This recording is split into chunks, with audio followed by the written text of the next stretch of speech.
Kalau lawan Cina ini memang opsinya nggak ada lain, kita harus 3 poin. Dan kalau lu bilang optimis apa enggak, gue optimis karena kita sudah squadnya itu udah komplit Betul. dan udah teruji dalam konteks sudah belajar bagaimana kita dihancurkan kemarin lawan Australia.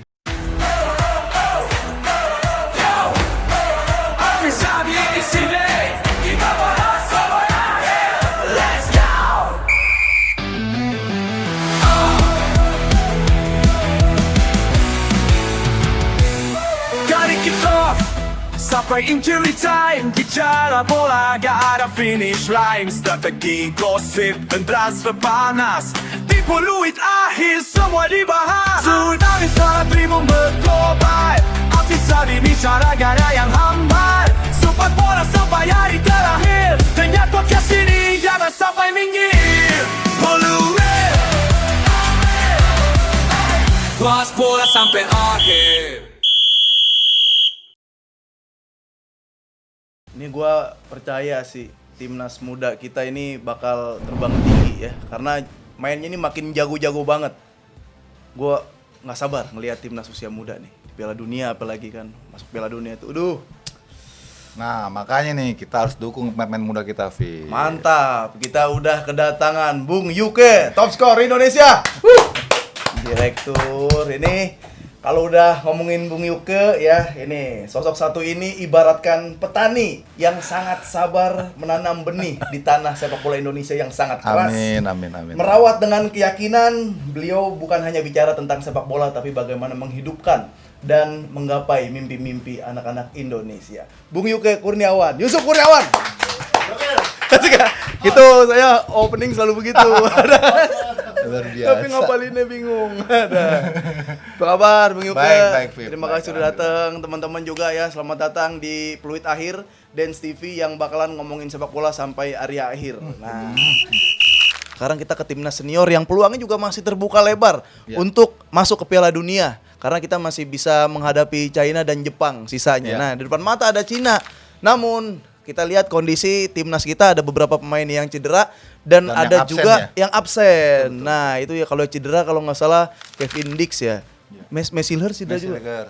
Ya. Beneran, Terus, tapi itu iya. cedera. Allahualam ya. Terus Dins James gitu. Nah, akumulasi si Marcelino ya, akumulasi Marcelino sama Martin Paes. Nah, ini kalau China kan kita sebenarnya di match pertama kayak bisa dominasi tuh. Sekarang gimana tuh kondisi sekarang, Bang? Optimis ya? Harus optimis ya. Kalau melihat hasil kemarin kita lawan Bahrain dengan cara main yang sudah berubah, lebih lebih punya irama lah ya, nggak terburu-buru, nggak terlalu deep juga mainnya. Apalagi kehadiran pemain-pemain barunya ternyata cukup efektif dan bisa ngangkat tim seperti Ole, Romeni di depan dan juga ada Joe Pelopesi. Gue rasa lawan Cina kita harusnya bisa lebih bagus lagi dari performa sebelum-sebelumnya. Gue sangat optimis. Asal kita jangan bikin kesalahan yang nggak perlu, kesalahan ataupun detail-detail yang kadang-kadang itu juga kita skip. Pelatih udah susun plan, tiba-tiba ada slip gitu kan. Ada satu momen miss aja dikit aja. Itu jangan sampai terjadi. Itu yang kemarin kan kita wanti-wanti sekali ya. Maksudnya bagaimana caranya para pemain ini memanfaatkan timing untuk bisa 3 poin ini tercapai. Pertama yang penting tidak kebobolan dulu, Fit. Ya lawan Cina itu. Lawan siapapun deh, sisanya lawan Jepang juga kalau mau masih punya impian ya, bisa 1 poin. Impian tuh, Fit. 1 poin aja Jepang. Impian, Fit. Iya benar, Jadi Jepang. kalau bisa dapat berarti impian lo come true kan. Nah, kalau lawan Cina ini memang opsinya nggak ada lain, kita harus 3 poin.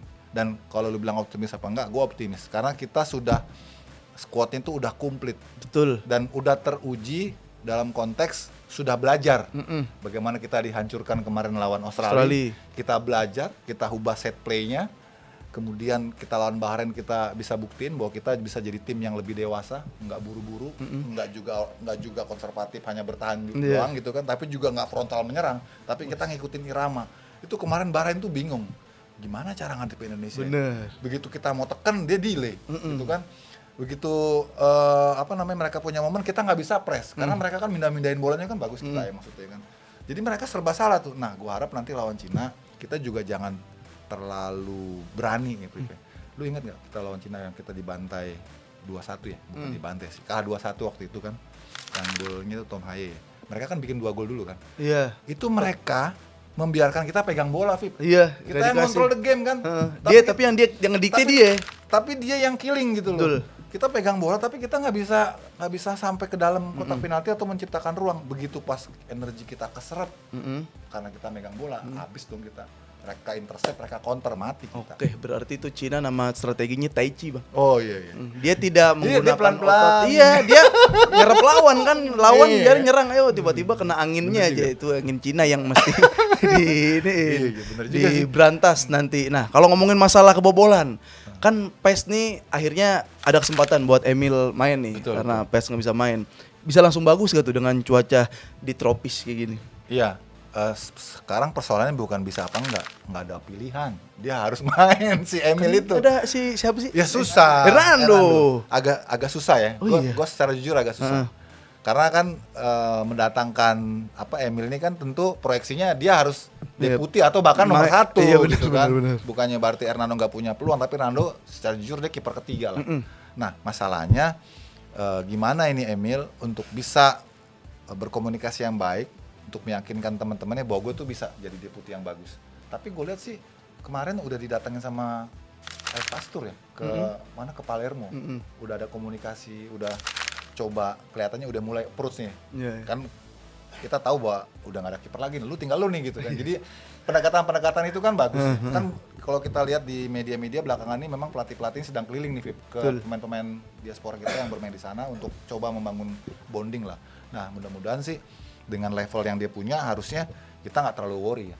Karena dengan asumsi bahwa kita nanti yang akan banyak pegang bola. Ya, ball position di kita Jadi, nih. Ya, artinya kiper nggak terlalu mengkhawatirkan ya, karena gue pikir Emil juga punya kualitas yang bagus. Itu dari kiper tuh ya.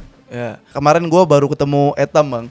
Beckham Putra, gue tanya, lu main di timnas dong, gue mau lihat. Ya, terus dibilang, iya gue juga pengen. Nah, kira-kira ada kesempatan gak sih Beckham Putra? Orang kan bilang Beckham Putra sudah menamatkan sepak bola Indonesia. Gitu ada tuh. Nah, kira-kira ada kesempatan gak tuh? Yang siapa ya? Marcelino kan Nggak lagi ada. akumulasi. Iya, pertanyaan yang bagus. Dulu gue sempat bilang ketika Etam sebelum kemarin dia semakin meledak. Sebelumnya kan udah grafiknya kelihatan tuh bagus, konsisten gitu ya. Gue bilang kenapa nggak dicoba? Kan nggak ada salahnya dipanggil. Masalahnya ntar kalau dicoret atau enggak kan belakangannya penting dipanggil karena dia memang punya kualifikasi yang pantas dipanggil. Dan sekarang kondisinya dia lebih pantas lagi untuk dicoba, untuk dipanggil, karena dia nunjukin performanya yang sangat konsisten dan sedang menanjak. Di sisi lain juga kita banyak pemain yang absen. Why not? Gitu loh. Kita kemarin sempat ragu dengan kedatangan Mes, apakah Rizky Ridho bisa bersaing. Sekarang Mes yang harus berpikir bisa nggak bersaing melawan Ridho. Iyalah. Iya. Karena kan main bola ini kan pairing-pairingan, pasang-pasangan. Unit lah kita Iya harus kan Mes sudah dicoba kemarin ke pasangan sama Jazz, terus sama siapa lagi satunya nih? Bener ya? Verdong, Verdong. ya kan? Terus begitu diganti ketika lawan Bahrain, pasangan aslinya ini keluar kan? Jazz, terus Hapner sama Ridho. Coba lu perhatiin secara jujur, siapa yang bisa ngalahin kualitas tiga ini tuh. dari pairing-pairing yang ada, yang udah pernah dicoba? Jujur aja. Mana yang lebih impresif? Mereka yang lebih impresif. Jadi suka nggak suka, yang masuk belakangan ataupun yang gabung belakangan harus menyesuaikan dengan partner yang sudah firm.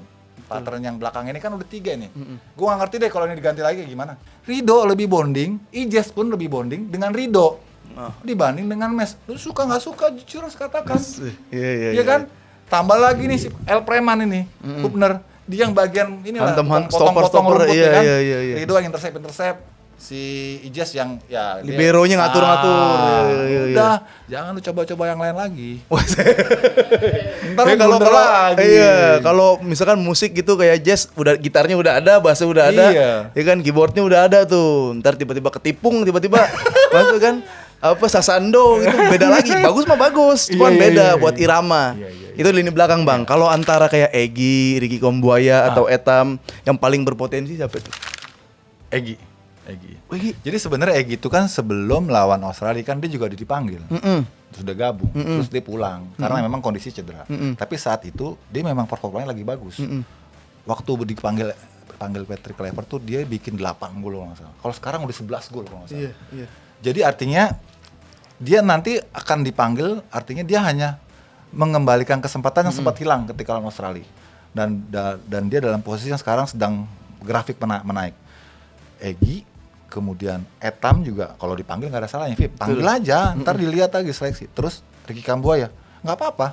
Kita akan lihat nanti bagaimana di antara tiga ini yang bisa nyatu dengan tim. Egy kan udah pernah di timnas. Ricky Kambuaya udah proven kemarin walaupun cuma main 15 menit ya. Iya terakhir, tapi impact-nya bagus banget ya. Yes, betul. Tapi Etam nih yang belum pernah main di senior. Nah, itu. Ini yang kita akan lihat nih sejauh apa mereka bertiga ini bisa menarik simpati, impresi dari pelatih. Terus jangan lupa Yakob Sayuri. Nah, itu. Yakob tuh harus emang ada Harus kesempatan Yakob juga. lagi. Nah, pemain-pemain lokal kita tiga-tiganya itu, kalau Kambuaya kan lebih ke midfield sebenarnya. Oke. Etam, Egy, Yakob Sayuri, tiga-tiganya lagi di atas semua. Iya. Ini ya tentu harus kita apresiasi ya. Mudah-mudahan tim pelatih ini lihat mereka ini sepertinya bisa jadi puzzle baru lagi. Nah, antara ini Bang buat nutupin posisi Kevin Dix ya, ada Yakob Sandy Walsh atau Eliano tuh. Kalau gue bilang sih Sandy Walsh ya. Sandy Walsh Terdekatnya yang itu paling ideal sih ya. Kalau Eliano nih agak tanggung sih posisinya. Fullback dia terlalu kecil. Benar. Iya. Sayap dia kurang speedy. Iya, benar. Finishing dia kurang. Di mana dong pasnya tuh? Pasnya dicadangin dulu sih. Cadangin dulu, parkir dulu. Ya kan lu tanya pasnya kan. Iya. Ya gimana? Kan dia udah dinaturalisasi. Iya. Ya masa nggak dibawa? Bener-bener. Tapi emang harus susah ya masuk ke timnas ini. Jadi ya, gini line maksud up. gua. Kita kan selalu dikatakan jangan beda-bedain dong diaspora dengan lokal gitu ya. Tapi jangan beda-bedain dong naturalisasi dengan pemain domestik gitu. Oke, kita nggak beda-bedain. Tapi ketika sudah berada di timnas senior, ketika mereka semua dipanggil, kita juga nggak boleh membeda-bedakan. Ini pemain Eropa, ini pemain lokal dong. Oke. Kalau pemain lokalnya bisa bersaing, ya pemain Eropanya juga harus Bersaing juga. bersaing juga dong. Jangan, nggak mungkin nih bisa gantiin ini. Masa lu bawa mes terus mes dicadangin lah? Kan kita harus perlakukan sama. Betul. Kan sama-sama WNI sekarang kan. Iya dong, harus fair dong. Jadi kalau sekarang yang lagi sedang dipercaya ini adalah Rizky Ridho, Marcelino, ya yang lainnya kayak Mesilgers, Eliano harus bersaing juga dong. Ya kan? Gue rasa Patrick cukup objektif kok melihat formasi yang kemarin. Netizen mintanya ini kali Bang, yang lebih mahal yang main. Netizen tuh latah. Udah dibanting. Latah. Dia ada ngerem-ngeremnya gua. Enggak, Kalau emang netizen latah. Indonesia. Latah maksudnya semua maunya diaspora sama. Oke, nggak masalah kalau timnas senior, bahkan sampai pelatihnya pun juga asing, nggak masalah karena senior itu targetnya kan prestasi. Betul. Tapi tetap harus objektif. Kalau ada yang lokal yang bagus, yang bisa ternyata untuk bersaing, ya diberikan tempat gitu.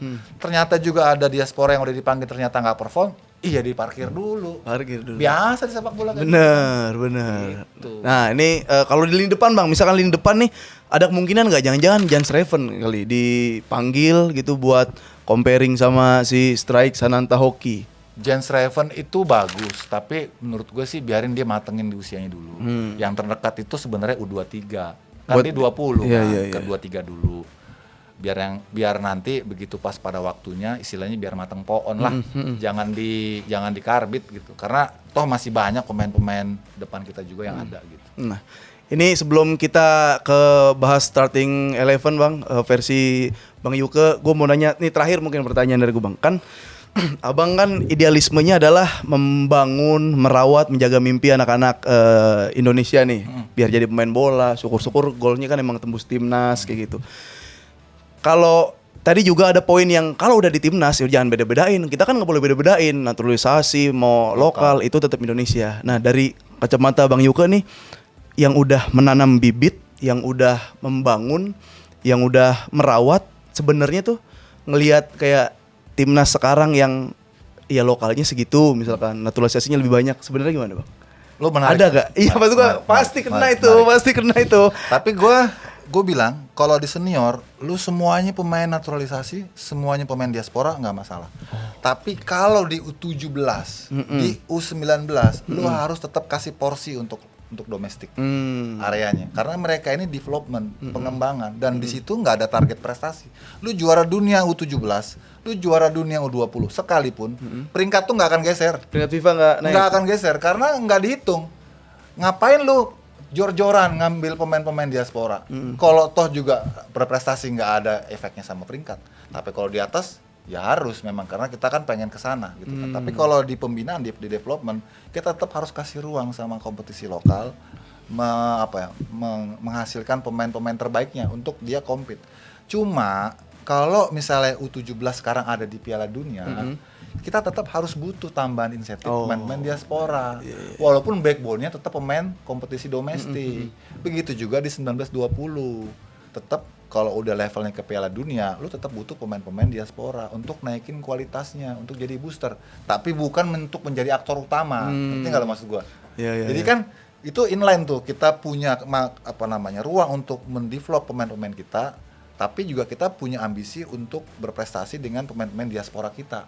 Supaya ini semua ini keseimbangan terjadi. Jangan gue bilang tadi Lata sampai 17 juga semuanya diaspora. Gila lu. Gue bilang gitu.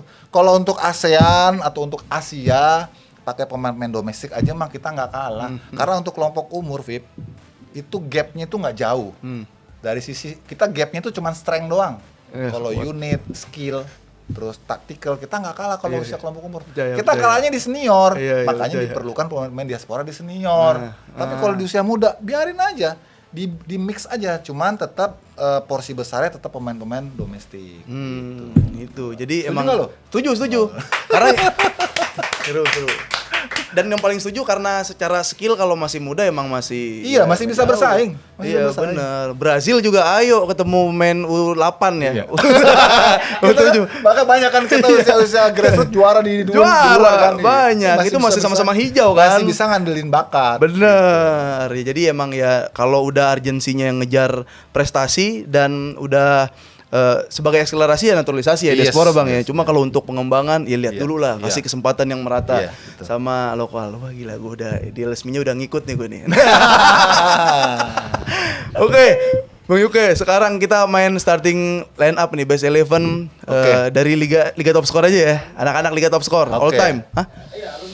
Iya, alumni liga top score. All time ya. Iya.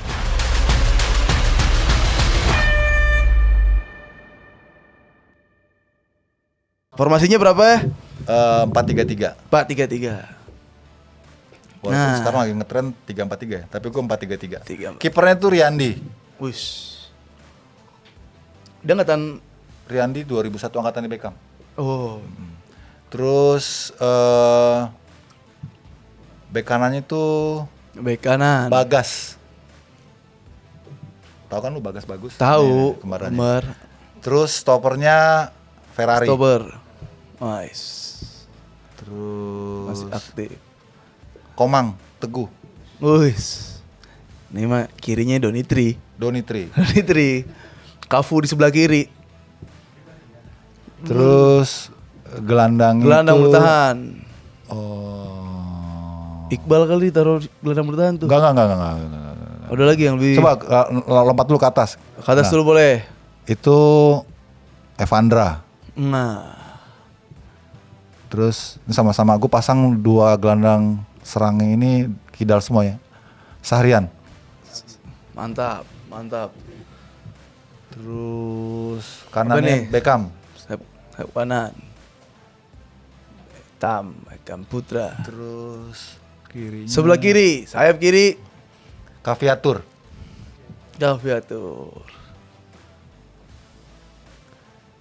Striker. Gue punya siapa strikernya ya? Sorry, yang di kirinya Goli. Nah, terus Evandra jadi DM. Depannya Tinggal satu nih.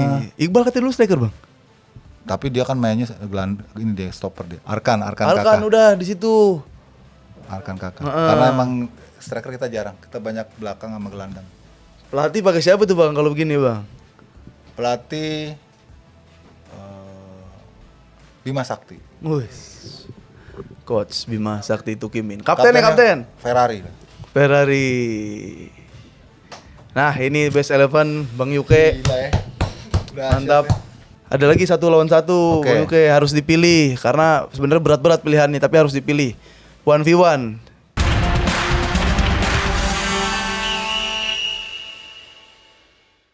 Silakan pilih Bang Yuke. Gar, ini momen berarti ya. Pilih momen mana, Garnacho versus Asnawi atau Andik versus David Beckham? Garnacho Asnawi. Wih, ini kan Beckham sampai kesel sama Andik. Iya, tapi ini apa ya? Energinya gue lihat di ya kan ini kan preferensi, Bro. Iya. Lo jangan Kita maksakan berusaha diri menggoyah dong. doang. Tetap teguh pendirian. Kalau ini nggak Andik apa-apa. sama Beckham ini lebih ke dramanya sih menurut gue. Oh iya. Kalau Asnawi sama Garnacho ini kan lebih Taktikal ya. lebih ke memang apa ya? Powernya kan. Perkelahiannya gitulah. Berarti Garnacho versus Asnawi. Iya. Lanjut. Nah, nih Mana M lebih Ridwan atau M Nasuha? Nasua. Ini dua-duanya Nasua. Lebih heroik sih Nasua sih. Dia dengan kepala berbatu masih tetap main ya. Iya. Dia sekarang ini ya, asisten pelatih ya? Iya. Asisten pelatih. Berarti Nasuha. Eka Ramdhani, Ahmad Bustomi. Pilih salah satu. Satu gelandang serang, satu gelandang bertahan. Ahmad Bustomi. Wih, Ahmad Bustomi. Dia enjoy the game. Oh, ini cuman itu ya, Iya, pilihan-pilihan ya. pilihan-pilihan aja. Next, langsung. Ricky Kambuaya, Joe Pelupesi. Joy Pelupesi. Wow, baru satu game padahal di. Wah, tapi udah langsung cinta ya? mewakili deh. Udah mewakili kebutuhan kita. Bener. Ya, Yakob Sayuri Yakob lah. atau Yakob lah. Yakob udah proven. Iya. Waktu pas lawan apa? Piala Asia ya? Oh, Yang gila itu. iya. Di Piala Asia ya lawan Irak ya? Dia udah timnas ready kan, istilahnya ini masih mau dicoba. Gue juga berani ini Yakob gua. Yakob. Lanjut. Hoki Caraka Jens Jens Reven. Reven. Us. Potensinya, karakternya, terus apa ya? Memang itunya juga strength-nya lebih Jens Reven sih. Lanjut. Witan Sulaiman, Egy Maulana Fikri. Egy. Egy. Iya, kalau Egy kan baru kemarin habis Iya. golin keren banget Iya. tuh, gocek-gocek. Iya, terus Nah, terang kalau- gue kehilangan Witan yang Kenapa gue tuh, kenal. Witan sih. tuh? Gue kehilangan Witan yang gue kenal, gue nggak tahu ya. Belakangan dia merosot banget, bahkan di Persija pun juga nggak pernah lagi dapet starter ya. Apakah karena cedera, apakah karena dia sudah berumah tangga? Gua sih nggak ngerti. ngaruh tuh ya berumah Karena tangga. Egy juga kan sempat agak turun ya, Mm-mm. di samping cederanya juga sih. Cuman Egy comebacknya cepet tuh. Nah, ini Rizky Ridho atau Mes Hilhers. Bold statement ini sih jawabannya pasti. Nggak usah pilih, itu mau ketahuan Rizky Ridho. Secara atribut apa untuk kebutuhan timnas nih? Kebutuhan tim. Woi. Secara unit ya Rizky Ridho udah membuktikan bagaimana kematangannya bersama JIJ sama Hubner dan mereka itu pairing lama dan sudah proven kemarin waktu lawan Bahrain. Sementara Mes Hilgers walaupun dari individu dan juga transfer market tinggi ya, tapi dia tetap harus berjuang untuk dapat tempat di belakang sih. Lanjut, masih ada. Ini apa nih? Oh, Beckham Putra atau Marcelino Ferdinand. Marcelino lah. Karena udah aku jadi timnasnya apa? Udah teruji. Tapi kan Di ini udah senior ya. menamatkan sepak bola Indonesia nih Beckham Putra nih. Belum menamatkan timnas senior. Kalau Marceng kan udah senior. Bener. Iya. Boleh. Next. Waduh. Berat gak ya? Kalau susah gue sih ini. berat ini. Bambang Pamungkas Ini bawa kayak- Salosa. Ini padanannya kayak Messi sama Cristiano ini. Oh, Iya kan? ya pilih Messi lah. Cristiano lah. Messi mah ini bakat gitu. Gift dari Tuhan. Kalau Ronaldo kerja keras, bro. Kerja keras. Beda. Boleh. Ini gua pilih, kalau ini sama nih. Kalau BP itu dari kerja keras, kalau Boas tuh talent nih. Jadi sama-sama. Jadi gue pilih BP. Oh, yang ada kerja kerasnya ya. Di badannya kecil, buntet, tapi Lompat. lompatan. Birhoff Indonesia. Banget. Gua Iya. BP. Karena dia Persija gitu.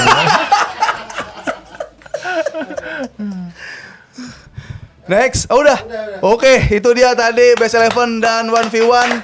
Banyak banget ilmu-ilmu yang udah kita dapat tadi ya. Bagaimana kalau kita ya buat orang tua yang anaknya mau jadi pemain bola, kalau udah masuk ternyata juga memang harus ada impactnya ya, ngejagainnya juga ada. Betul. Dan anak-anak muda yang mau jadi pemain bola tadi udah dikasih tahu cara-caranya seperti apa. Dan terakhir dah Bung, prediksi lawan Cina nih. Apanya nih? Skor apa? Skor, menang, kalah. Menang lah. Lu bisa Nah. dihujat sedunia akhirat. Kan lu. prediksi. Kita menang 2-1 lah. Atau 1-0 ya. Gue nggak mau terlalu overconfident sih. Soalnya kan Cina bagaimanapun juga perlu poin ya. Pasti mereka udah nyiapin sesuatu lah. gitu. Dan kita juga jangan terlalu jumawa juga. Makanya yang terpenting buat gue sebenarnya menang aja sih. Mau berapa skornya menang. Kayak kemarin kita harusnya 3-0 lawan Bahrain. Iya. Marseng Kalau 2 kali lebih harusnya klinis. tap in ya. Marseng 1, terus Siapa? Reinders. Eliano. Aduh, Eliano waktu pas kita di Australia juga kan dapat kesempatan di tap in kan. Sayang. Itu kalau dia main pingpong bisa tuh. Kan umpan Ricky kan spin, harusnya dibalas spin juga. Iya. Kalau pingpong Iya. spin dia cuman bola datar. Jadi bola kosong, bola naik. Lolos apa enggak Piala Dunia Indonesia? Putaran 4 lolos. Wuss, bismillahirrahmanirrahim. Amin. Tapi belum selesai lolosnya itu, kan baru putaran 4 playoff. Kirain lolos ke Piala Dunia gitu. Gue belum yakin ya, masih 50-50 lah. Karena kan masih ada putaran 4. Kalau untuk lolos dari fase grup ke putaran 4 kita lolos lah. Kalau nggak peringkat 3, peringkat 4. Tapi berikutnya kita harus lihat lawannya siapa nih di fase putaran 4 itu. Karena itu mempengaruhi dan itu agak tricky. Karena itu gue yakin atau kemungkinan besar itu kita ngumpul lagi sama tim-tim dari Jazirah Arab. Iya. Yang lu tahu dong bagaimana tuh. Teknis non teknisnya. Nah, itulah dia. Ya udah ya teman-teman. Ini udah seru banget. Ilmu-ilmu dapat, bahkan tadi ada wejangan-wejangan ya. Udah kita dapat juga. Dan jangan lupa terus buat nonton Dance TV ya, Pluit Akhir yang ngomongin bola sampai hari akhir. Sampai ketemu lagi di episode selanjutnya.